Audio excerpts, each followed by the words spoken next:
네, 매일 아침 우리가 지나치지 말고 꼭 알아야 될 뉴스만 엄선해서 들려드리는 뉴스픽 시간입니다.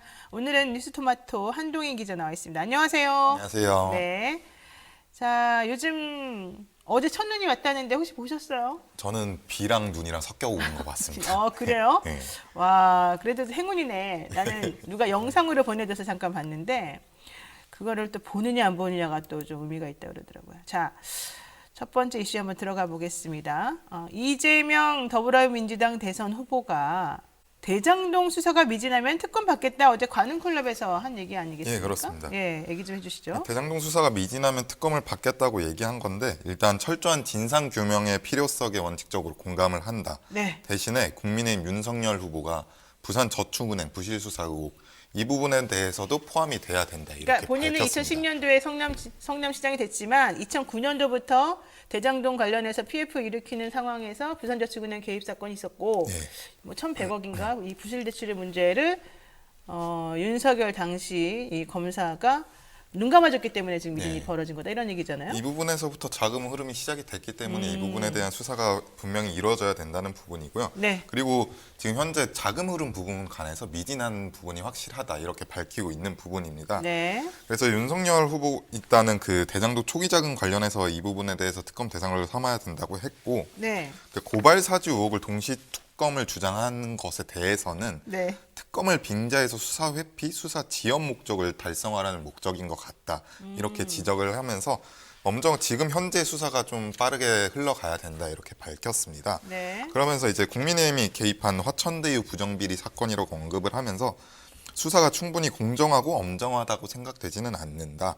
네. 빠른 시간 내에 검찰이 실체에 접근하고 책임을 묻는 과정을 거치길 요구한다. 이렇게 밝혔는데 일단은 검찰 수사를 기다려야 되고 이 수사가 미진할 경우에 특검을 진행하자는 이런 입장입니다. 그러니까 조건부가 좀 붙어가지고 네. 여기에 대해서 또 좀 말들이 있더라고요.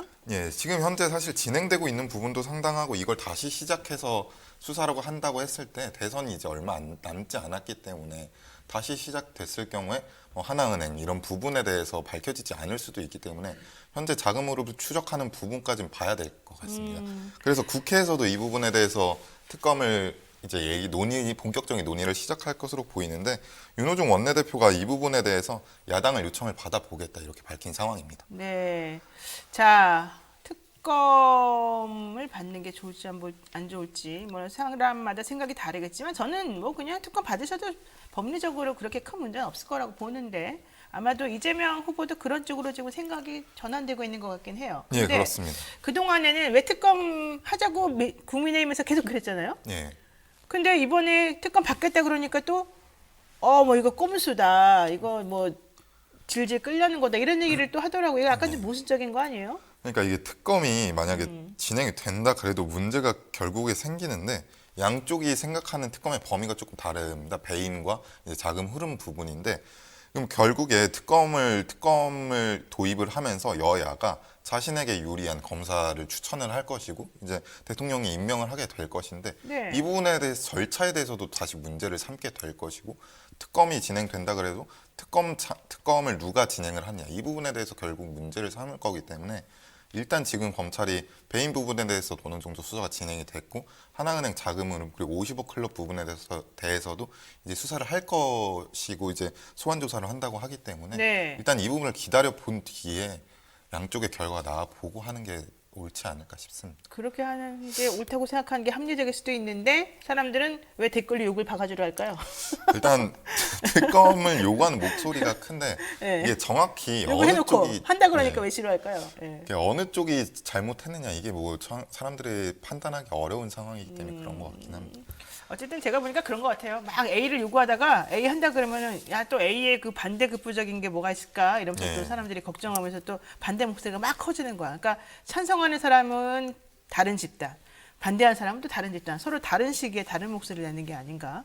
아유 참 어렵네요. 자, 두 번째 이야기 해보겠습니다. 어제 윤석열 국민의힘 대선 후보가 1박 2일 일정으로 광주를 찾아서 5.18 민주무역을 참배를 했습니다만은 저는 좀 보기가 안 좋던데 어떻습니까? 어제 이제 광주를 찾아서 네. 민주무역을 찾았는데 이제 고개를 숙였습니다. 미리 준비된 사과문을 꺼내 들고 고개 A4용지. 숙였다고 진짜 생각해요? 아니, 고개는 일단 숙이는 건 고개 일단 고개 숙였어요? 고개를 숙이긴 네, 했습니다. 고개 이렇게 쳐들진 않았다. 좋아요. 그래서 뭐 우산 일단 어제 비가 왔는데 네. 우산 쓰지 않고 뭐 검은색 양복에 검은색 넥타이를 메고 등장을 해서 뭐 최대한 수행을 줄이고 뭐 김경진 특보라든지 김병민 대변인 이렇게 같이 한 4명 정도 이렇게 해서 같이 갔는데 네. 이게 시민들이 이제 반대하는 목소리가 컸기 때문에 네. 전진을 못했습니다. 그래서 원래 보통 입구에서부터 참배하는 위치까지 걸어서 2분에서 3분 정도가 걸린다고 하는데 윤석열 후보가 머물렀던 게 딱 30분 정도 됩니다. 그래서 준비된 사과문을 읽었는데 이 부분에 대해서 진정성 있는 사과가 아니다라는 비판이 계속해서 나오고 있는 상황입니다. 네. 어제 사실 시민들이 있었는데 뭐 시민들에게 사과했다고 보이지 않고요.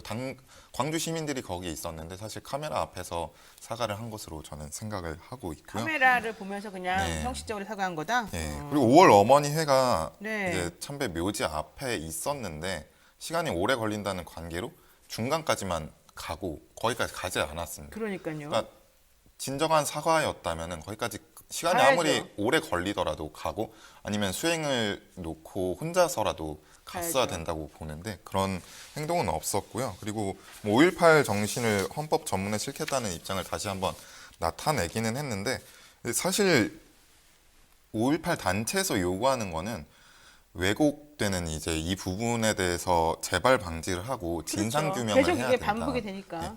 이 부분이 근본적인 해결 방안이기 때문에 이 부분에 대한 약속이 있었어야 되는데 이 부분을 5.18 단체가 계속해서 요구를 했음에도 이 부분에 대해서 침묵했어요. 언급하지 않고 본인이 할 사과만 하고 자리를 떠난 것으로 이렇게 읽힙니다.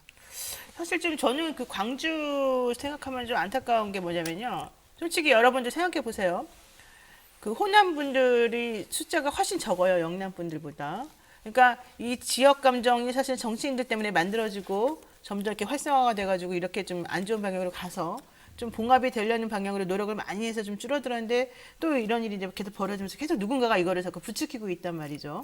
그런데 여기에 대해서 화를 내면 속상해하면 속상해할 권리가 있는 사람들이 속상하다고 말을 하면 그게 또 공격의 빌미가 되니까 그런 말도 제대로 못하고 또 호남 출신 사람들은 대통령 되기를 영원히 포기해야 되는 그런 상황이 돼버리는 거야 지금 현재로서는. 왜냐하면 사람들 명분이 그렇죠. 호남 출신을 대통령으로 밀게 되면 민주당이라 하더라도 사람들이 표가 안 올 것이다. 이게 이제 명분 아니겠습니까? 대표적인.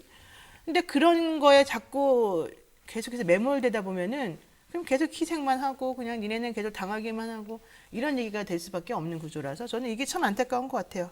근데 계속해서 이제 이런 식으로 도발하는 게 자꾸 벌어지니까 더 마음이 안 좋은데 이 한마디로 정리를 하죠. 강기정 어제 전 정무수석이 말씀을 하셨죠.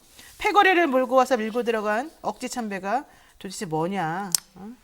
도대체 이렇게 해서 뭐가 달라지겠냐? 그 정도 정치쇼에 속을 국민이 아니다. 이런 얘기도 했습니다. 자, 앞으로는 어떤 식으로 또 본격적으로 정말 진정성 있는 모습 보일지 보겠습니다. 빨리 해줘. 자, 세 번째 이슈는 뭡니까? 곽상도 의원에 대한 이제 사퇴안이 오늘 국회 본회의에서 처리가 될 예정입니다. 그래서 네. 검찰 소환도 이제 조만간 이번 주말이나 다음 주 초쯤에 이뤄질 것으로 보입니다. 그래서 일단 아들이 50억 받은 부분에 대해서 검찰이 10개 계좌를 동결 조치를 했었고 그랬죠. 근데 한 거 있잖아요. 그거 예. 억울하다고. 예. 그러고 검찰이 일단 하나은행 관계자 등을 조사하는 과정에서 이제 구성 과정에 도움을 준 정황을 포착을 해서 하나은행 관계자를 소환 조사를 해서 조사를 했습니다. 그래서 네. 이 부분에 대해서 계속해서 수사가 이어질 것으로 보입니다. 아, 그렇군요. 자, 곽상도 의원 저는 사퇴 된 줄 알았더니 아직도 안 됐거든요.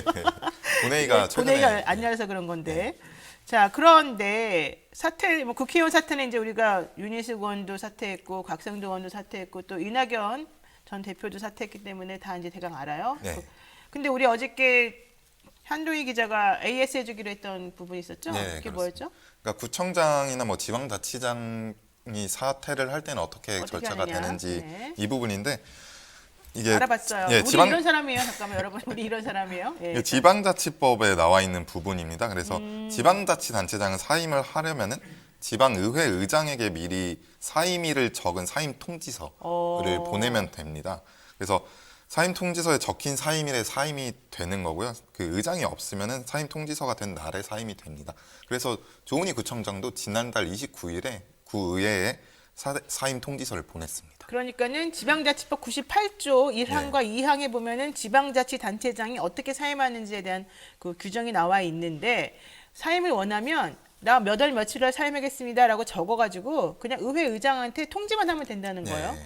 그래서 그 통지를 받으면은 그날 사임이 되는 건데 만약에 의장이 그걸 안 받았다. 그러면은 도달한 날 이런 식으로 네. 사임이 되는 거겠죠. 네. 그래서 조은희 구청장은 어차피 일단은 사임이 됐다. 네, 그렇습니다. 근데 우리가 뽑아줄 때는 그렇게 힘들게 뽑아주는데 본인이 원하면 언제든지 그만둘 수 있다는 거. 이게 조금 이상한 것 같은데 참 재밌네요. 좋습니다. 네, 오늘 여기까지. 우리 또 한동희 기자가 이렇게 약속 잘 지키고 뒷공부 잘하는 이런 사람이라는 거 여러분 잊지 마시고 국민사회에게 마음의 응원 한번 해주시기 바라겠습니다. 네, 한 기자 오늘 고생 많으셨습니다. 네, 지금 여러분께서는요 노영희의 뉴스인사이다 보고 계시고요. 저희는 이슈 3합으로 잠깐 있다가 돌아오겠습니다.